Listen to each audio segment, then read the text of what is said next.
BRS నేతలకు లోక్సభ ఫలితాల tension పట్టుకున్నది. ఎన్ని సీట్లలో ఎక్కడెక్కడ విజయం సాధిస్తామో క్లారిటీ లేకపోవడం వారిని గందరగోళంలో పడేసింది.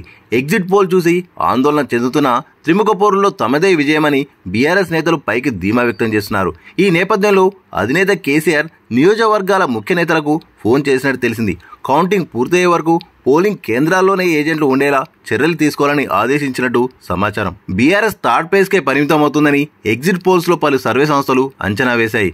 గులాబీ ఒకే సీటుకు పరిమితమవుతుందని ఎన్డీటీవీ, ఏబీపీ సి ఓటర్ 2 నుండి 3 సీట్ల వరకే రావచ్చని మరికొన్ని సంస్థలు ప్రకటించాయి. 11 సీట్లలో బీఆర్ఎస్ విజయం సాధిస్తుందని సిప్యాక్ అనే సంస్థ ప్రకటించడంతో బీఆర్ఎస్ నేతల్లో ధీమా కనిపిస్తున్నది. ఈ సర్వే సంస్థ గత అసెంబ్లీ ఎన్నికల్లో ఇచ్చిన ఎగ్జిట్ పోల్స్ కరెక్ట్ కావడంతో ఇప్పుడు కూడా కరెక్ట్ అవుతుందని ఆశాభావం వ్యక్తం చేస్తున్నది. రాష్ట్రంలోని ఎక్కువ పార్లమెంట్ నియోజకవర్గాల్లో త్రిముఖ పోరు జరిగిందని బీఆర్ఎస్ భావిస్తున్నది. ఇది తమకు కలిసి వచ్చి విజయ తీరాలకు చేరుస్తుందని అంచనా వేస్తున్నది. ముఖ్యంగా సైలెంట్ ఓటింగ్ పై ఆ పార్టీ ఆశలు పెట్టుకున్నది. పార్టీకి రాష్ట్రంలో 60 లక్షల సభ్యత ఉందని, వారంతా పార్టీకి ఓటు వేశారనే ధీమాతో ఉన్నది. అయితే ఫలితాలు ఎలా వచ్చినా నిరుత్సాహపడొద్దని ఇప్పటికే పార్టీ అధినేత కేసీఆర్ శ్రేణులకు సూచించారు.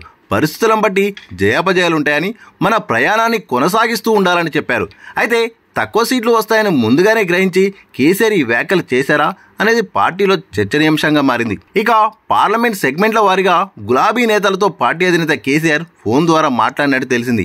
ఆయా నియోజకవర్గాల్లో రాజకీయ పరిస్థితులు, విజయావకాశాలపై ఆరా తీసినట్టు సమాచారం. నికాసైన పార్టీ కార్యకర్తలనే పోలింగ్ ఏజెంట్లుగా పెట్టాలని, కౌంటింగ్ పూర్తయ్యే వరకు కేంద్రాల్లోనే ఉండేలా చర్యలు తీసుకోవాలని ఆదేశించినట్టు సమాచారం. ఏమైనా తప్పులు జరుగుతున్నట్టు భావిస్తే వెంటనే అధికారుల దృష్టికి తీసుకెళ్లాలని చెప్పినట్టు తెలిసింది.